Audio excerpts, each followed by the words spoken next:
अमरीकी सदर ट्रंप ने ईरान में गिरने वाले F-15 तैयारे के वेपन ऑफिसर की कामयाब बाजियाबी की तस्दीक कर दी है। सदर ट्रंप का ये कहना है कि अमरीकी फौज ने एक बड़े सर्च एंड रेस्क्यू ऑपरेशन के जरिए बहादुर कर्नल को दुश्मन के इलाके से बाहिफाजत निकाल लिया है। ये अफसर ईरान के पहाड़ी इलाके में दुश्मन के ताकुब में था, ताहम मुसलसल निगरानी और मौसर हिकमत अमली के बाइस इसे महफूज वापस लाया गया।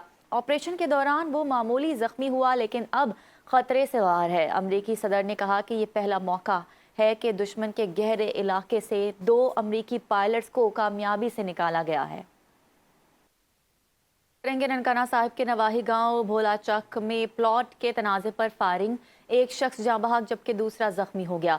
मुल्जिमान ने मकतूल नंबरदार हबीबुल्ला के प्लॉट पर ज़बरदस्ती कब्जा कर रखा था। अपडेट करें इस वाक़े बारे के मुल्जिमान ने मकतूल नंबरदार हबीबुल्ला के प्लॉट पर कब्जा कर रखा था। ननकाना साहिब के नवाही गांव भोलाचक में प्लॉट के तनाज़े पर फायरिंग हुई, एक शख्स जाँ बहक जबकि दूसरा जख्मी हो गया है। मुल्जिमान ने मकतूल नंबरदार हबीबुल्ला के प्लॉट पर ज़बरदस्ती कब्जा कर रखा था। ननकाना साहिब के नवाही गांव भोलाचक में प्लॉट के तनाज़े पर फायरिंग का वाक़या पेश आया, एक शख्स जाँ बहक जबकि दूसरा जख्मी हो गया। मुल्जिमान ने मकतूल नंबरदार हबीबुल्ला के प्लॉट पर ज़बरदस्ती कब्जा कर रखा था। इस वाक़े बारे आपको बताते चले कि ये ननकाना साहिब के नवाही गांव में पेश आया है और इस वाक़े में एक शख्स जाँ बहक हुआ जबकि दूसरा जख्मी हो गया। इसी हवाले से डिटेल्स जान लेते हैं राना उमर फारूक से। जी बताइए। ये वाक़या ऐसा हुआ है कि ननकाना साहब के साथ नवाही गांव है भोलेचक, वहां पर ये नंबरदार राना हबीबुल्ला इनका एक ज़ाती प्लाट था जो खाली पड़ा हुआ था, तो ये मुल्ज़मान ने उनके प्लाट पर कब्जा कर लिया था। तो राना हबीबुल्ला एक शरीफ आदमी है, इसने कानूनी रास्ता अख्तियार किया प्लाट का कब्जा छुड़वाने के लिए।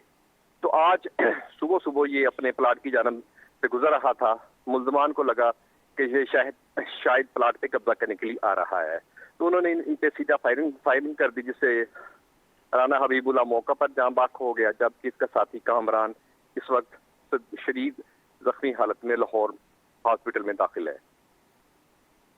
सही, बहुत शुक्रिया आपने अपडेट किया। पाकिस्तान में डिजिटल मैशत के फ़रोग के लिए आलमी कंपनियों की दिलचस्पी में मुसलसल इजाफा और टेक्नोलॉजी पर मबनी तरक्की को नई रफ्तार मिल रही है।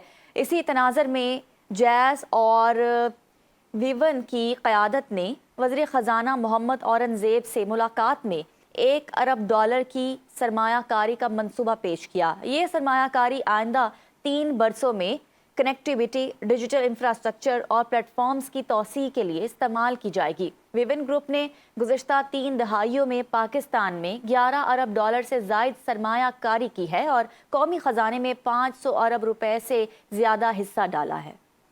अमेरिका इसराइल जंगबंदी के लिए पाकिस्तान के बतौर सालिस सामने आने को दुनिया भर में भरपूर तौर पर सराहा जा रहा है। भारतीय जरीदे फर्स्ट पोस्ट ने भी ईरान को मुश्किल सूरत-ए-हाल से निकालने के लिए पाकिस्तान की मुखलिसाना कोशिशों का एतराफ़ कर लिया। फर्स्ट पोस्ट के मुताबिक पाकिस्तानी दफ्तर खारजा ने चैलेंजेस के बावजूद डायलॉग और सिफारतकारी के लिए अज़्म का इजहार किया। मिस्र, तुर्किया और सऊदी अरब ने भी अमरीका ईरान राब्ते में पाकिस्तान के कायदाना किरदार को सराहा।